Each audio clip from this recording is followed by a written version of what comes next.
Welcome to Dodgers Dogs. As part of the Dodgers Daily Network, Casey Porter here. So glad that you decided to tune in. What an opening day it was. It was super exciting as the Dodgers opened up in Tokyo, Japan. They got the two exhibition games, split those games.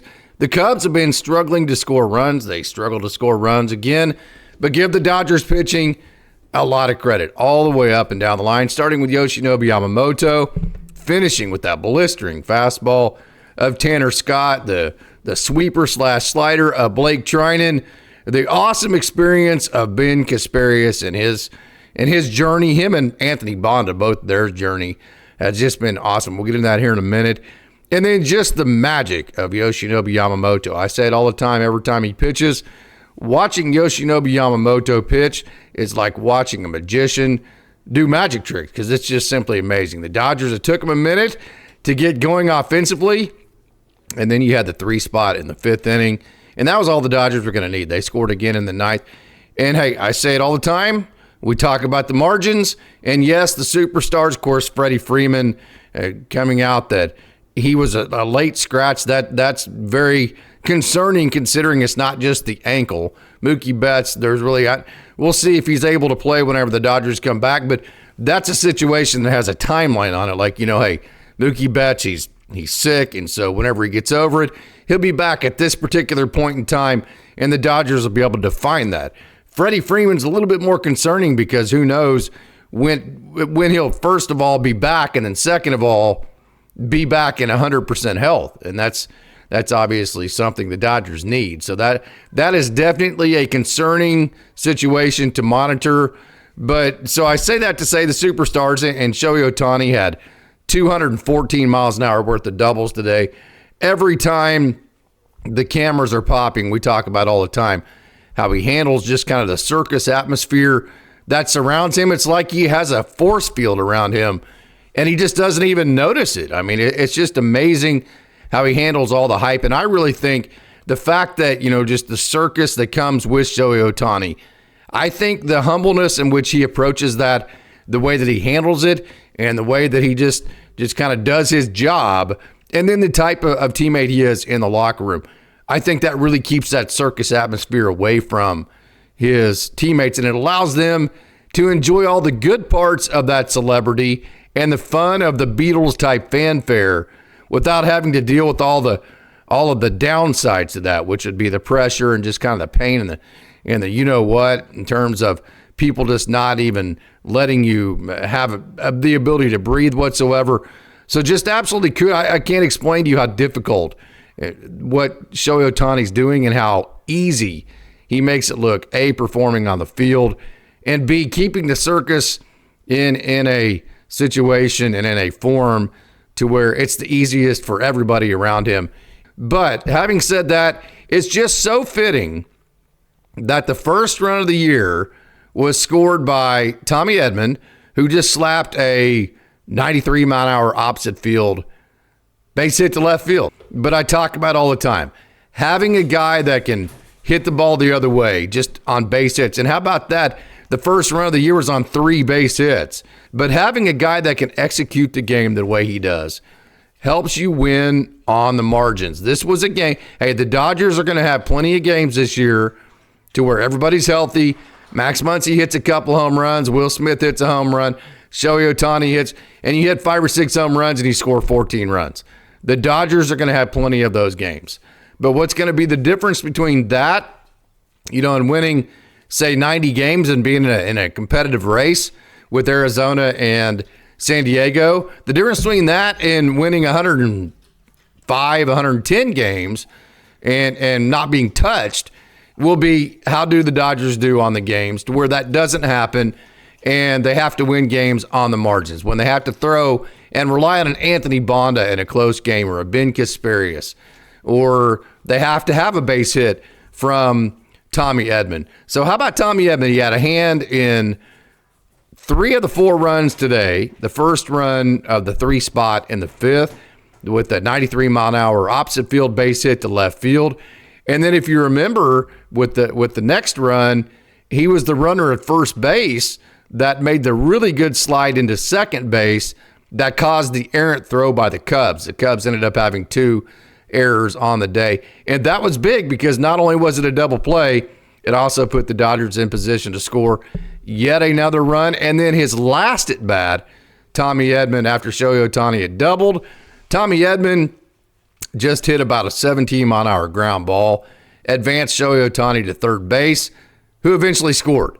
So that execution right there, the opposite field base hit, the making a good slide into second base and keeping your team from running into a double play, and then also forcing an error from the other team, and then advancing the runner with a base hit. Execution does not get any better than that. And so those margins hey, and here's another deal. We talk about this all the time. Every team in the league could have had Tommy Edman. Every team in the league can afford Tommy Edman. Definitely could have afforded him last year. Every team in the league could have Ben Kasparius. Every team in the league could have had Blake Trinan. Every team in the league could have had Anthony Bonda. Okay, so every team in the league could have had Max Muncy at one point or time in his career. So another game that it was the first game of the year. It was for me, it was exciting to see that the Dodgers executed so well. They had no errors. And as far as the pitching goes, Yoshinobu Yamamoto was good. Only one walk on the day. So it's age old, in this day and age of three true outcomes, the walks and hits and home runs. When you pitch and you play defense and then you execute the game of baseball like Tommy Edman did, so you only have one walk on the day. You have a guy in Tommy Edman that leads to 3 runs by hitting opposite field base hits, advancing runners on base hits, and making good slides into second base. And then you only walk one guy. You execute the game, and then you don't allow free baseball. You play clean baseball. You don't need superstars to win games. That's how you win games on the margins. But then when you do have superstars like Shohei Ohtani that give you 2 doubles like he did this morning, then you go ahead, instead of winning 2-1, you win 4-1, which is what the Dodgers did. So Yoshinobu Yamamoto, he was very good. 5 innings pitched, 3 hits, 4 strikeouts, just the 1 walk, 72 pitches, 48 strikes. He threw I found it interesting that the splitter and the 4-seam were thrown the exact same amount. He threw them both 29 times. The big part of that, I've said this many different times, if you noticed again, the only pitch that he threw that got hit hard, at least consistently, was the curveball again. And that's kind of been him since he's been a Dodger. He'll make a really nice curveball, then he'll hang one, and that's the one that gets hit. You hope it doesn't go out of the yard. So the big part of the splitter and the 4-seam, we talked about this last time he was out, when he is landing those in the zone, then he doesn't have to steal strikes with his curveball. That's when his curveball doesn't get ambushed. That's when he's at his best. So it wasn't like the perfect blueprint for Yamamoto, but he doesn't have to be perfect to be just absolutely outstanding like he was. 5 innings pitched, 3 hits, and just 1 run. So average exit velo overall on everything that he threw to home plate, 83.5 miles an hour. And so whenever you're pitching to weak contact, like Yoshinobu Yamamoto did, 83.5 miles an hour average exit velo, you're not walking anybody, only 1 walk. And then you also, on the other side of that, are able to rack up not quite 1 strikeout per inning, which that's not just a ridiculous ratio. I mean, you see a lot of guys that have well over 1 strikeout per inning, but 4 strikeouts in 5 innings isn't terrible. Whenever you put all that together, that's an efficient start and a good start that gives your team a chance to win. And how about the baseball? It's awesome. Moment of the day, Ben Kasparius. I've been telling you for about a month now, Ben Kasparius was going to make the opening day roster. And not only did he make the opening day roster, he got to pitch in the very first game. So here you have a guy, Ben Kasparius. I know because I go back to my interview with him. I talked to him back in August, and he was sitting in a dugout in Oklahoma City and wondering, because he got hurt earlier that year, did my opportunity pass me by with all the great pitching in this system and all the guys you have to leapfrog to get chances to pitch in the major leagues? He wasn't sure if he had missed his opportunity, at least for last year, because he thought, hey, if I hadn't got injured, he created some momentum back in June, And if I hadn't got injured, I might have got my opportunity then. But since I did get injured, maybe that went by. So here he is sitting in a dugout in Oklahoma City, getting ready to pitch in front of, about 2,000, 2,500 people on a Tuesday night, which is pretty typical for a minor league baseball game. And a month or so later, he's pitching in Yankee Stadium. Now he's pitching in Tokyo, Japan, and he's pitching on the first day of the year. You talk about an incredible story and an incredible journey.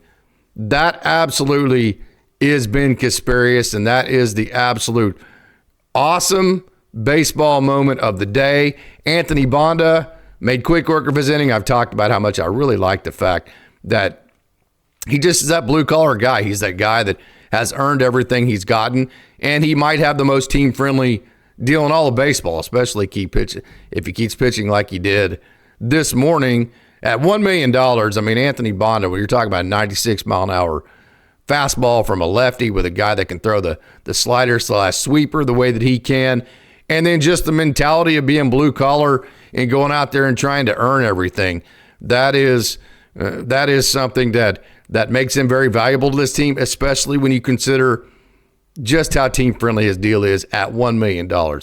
Another situation, every team in Major League Baseball could have had Anthony Banda. Every team could have had Ben Kasparius. Every team could have had Tommy Edman. Every team could have had Blake Trinan. These are the major players at what won this game today. So for all of the people out there that want to talk about the Dodgers buying this and buying that, first of all, it's crying over spilt milk. The Dodgers are doing what they're supposed to. I just wanted to point out those situations as far as the way the Dodgers won this game this morning. And so a couple points on Michael Conforto, who had an opposite field double today. Been saying it many different times. I talked about that, taking the lid off the jar, how you keep the base still and you rotate the lid around the base.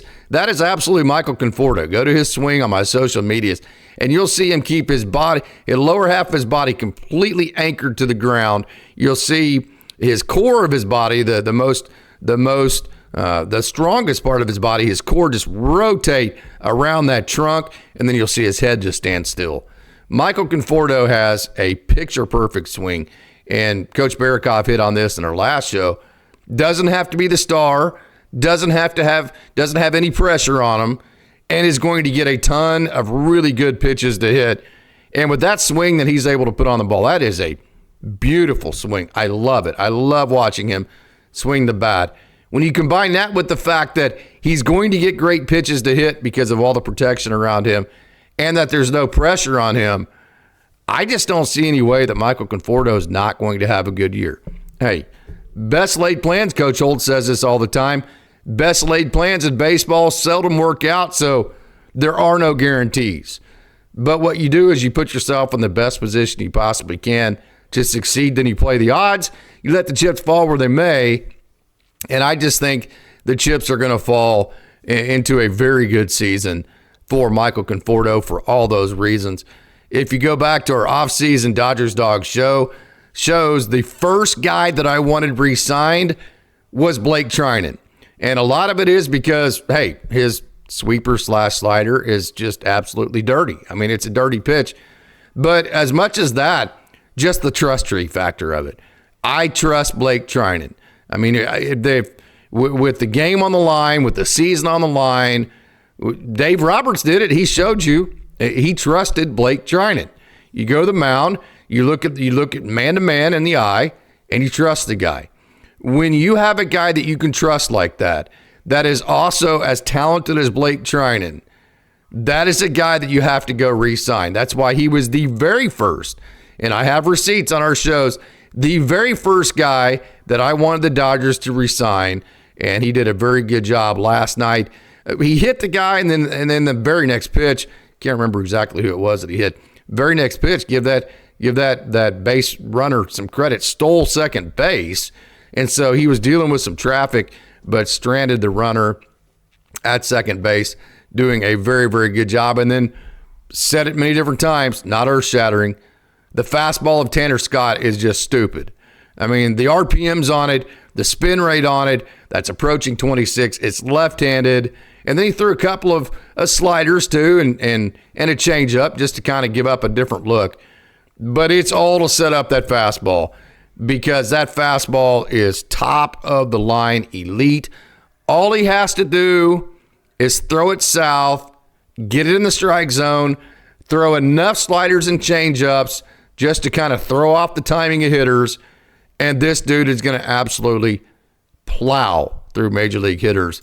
And because of that, I could not be more excited to watch him be a Dodger for the next 4 years. And having said that, just watching this game from a baseball fan's perspective, just remove my Dodgers fan card, and let's just talk from a baseball perspective. It is such a joy to get to watch the greatness of Shohei Ohtani, the best player of our generation. My opinion, maybe the best player since Babe Ruth. Okay. I think he's that good. And he's doing things we've never seen before. You're getting to see maybe the best sweeper in the game in Blake Trinan. Maybe just the best technician in terms of executing on the mound in the game. Maybe the best offensive technician in Tommy Edman. Maybe the two best stories in terms of journeys of to how they got to where they were at in Ben Kasparius and Anthony Bonda, and then the best fastball in the game to finish things up with Tanner Scott. Then you're going to get to see the best prospect in baseball coming up this morning, or tomorrow morning, I guess is what it would be, in Roki Sasaki. So watching this, just my baseball fan card, not my Dodgers fan card, my baseball fan card just continued to default to thank you to the front office, thank you to Andrew Friedman, not for just going out and spending billions of dollars and just going and getting the most expensive players. That's one thing. But for also going out and getting guys that can do so many different things, going and getting the Tommy Edmans, going and getting and putting Ben Kasparius on the opening day roster, re-signing Blake Trinan with the sweeper, re-signing Anthony Bonda for the $1 million, getting the Michael Conforto just to kind of match around what everybody else has.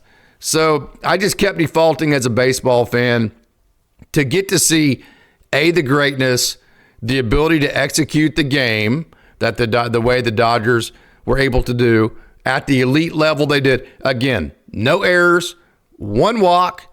Tommy Edman had 3 big-time winning baseball play at bats. You had the big-time exit velo doubles from Shohei Ohtani. You had the great at-bat from Will Smith on his single. You had the great at-bat from Michael Conforto.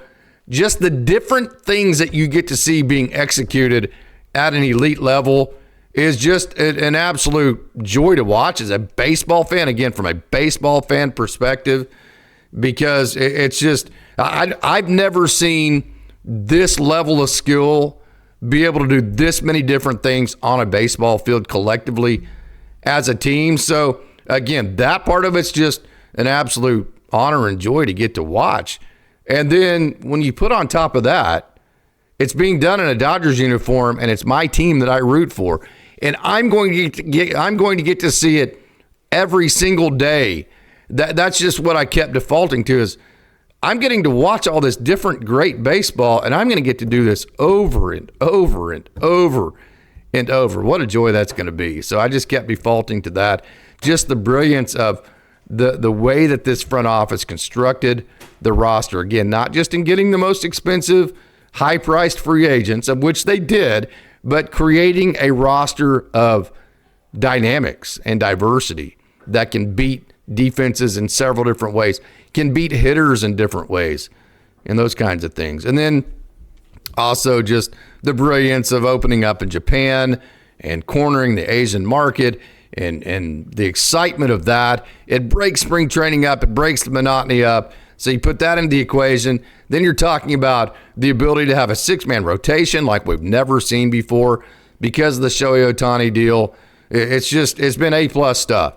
So, and then also, I mean, Andrew Friedman also early on the spring training, I hit on this before he even said it. He went out and got guys to create competition so nobody just kind of took things for granted. You don't want to settle just for one. You don't want to get complacent. You definitely don't want complacency to get set in.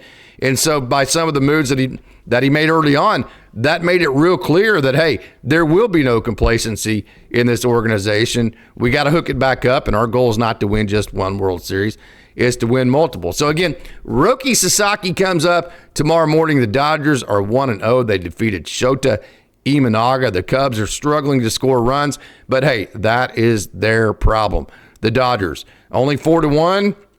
Those are the exact type of executed baseball games that just my baseball eye fits, and those games, if you can't tell by my tone, get me very excited. So, hey, I hope you enjoyed my show today on the Dodgers 1 of 162. Hey, you can't go 162-0 unless you start 1-0, right? Let's go Dodgers. So for Casey Porter, I'm so glad and thankful that you tuned in to Dodgers Dogs as part of the Dodgers Daily Network. And as always, it's a great day to be a Dodger.